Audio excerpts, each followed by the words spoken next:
Happy anniversary. Happy anniversary রাদাম বিথু।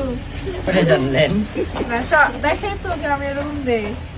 Thank you.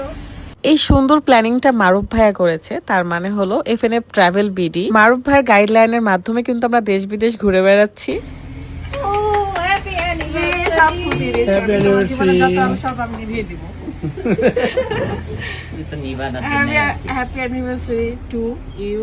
So অনেক অনেক ধন্যবাদ ফাহিম ভাইয়া, মুস্কান আপু, মারুফ ভাইয়া, সবাইকে অনেক ভালোবাসা। এত সুন্দর একটা আয়োজন করেছে আমাকে আর রাতকে সারপ্রাইজ করার জন্য। এই অ্যানিভার্সারিটা আমাদের জন্য ভীষণ স্পেশাল, কারণ একে তো বাহিরের দেশে আছি, তার উপর এই সারপ্রাইজ। আমি খুবই খুশি হয়েছি and অনেক অনেক ভালোবাসা সবাইকে। সোশ্যাল মিডিয়ার প্রত্যেকটা প্ল্যাটফর্মে সবাই অনেক অনেক উইশ করেছেন, অনেক ধন্যবাদ আপনাদেরকে। এত এত ভালোবাসা পাবো আপনাদের কাছ থেকে কখনো ভাবিনি। আল্লাহ আপনাদের সবাইকে ভালো রাখুক, দোয়া করবো সবসময়। যারা আমাকে অল টাইম সাপোর্ট করে এসেছেন, ভালোবেসে এসেছেন, আমি চাইবো তারা এই মানুষটার জন্য দোয়া করবেন, কারণ আজকের আমিটা শুধুমাত্র তার জন্যই আজকে আমি এত হাসি খুশি, এত ভালো একটা জীবন পেয়েছি। আমার বাচ্চাটাকে অনেক অনেক বেশি মিস করছিলাম। মাটা আমার, তুই ছাড়া সবকিছু শূন্য লাগে মা। খুবই তাড়াতাড়ি দেখা হয়ে যাবে ইনশাআল্লাহ। তারপরেও কিছু কিছু সময় হাজবেন্ডকেও সময় দিতে হয়।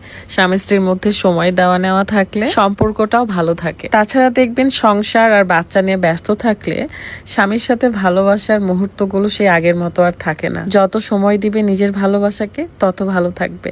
যত্নের উপর নির্ভর করে সে জিনিসটা কেমন হবে, কেমন থাকবে। যাই হোক, আমার দিনটা ভীষণ স্পেশাল ছিল। সবাইকে অনেক অনেক ধন্যবাদ। বিদায় নিচ্ছি আমি। আল্লাহ হাফেজ।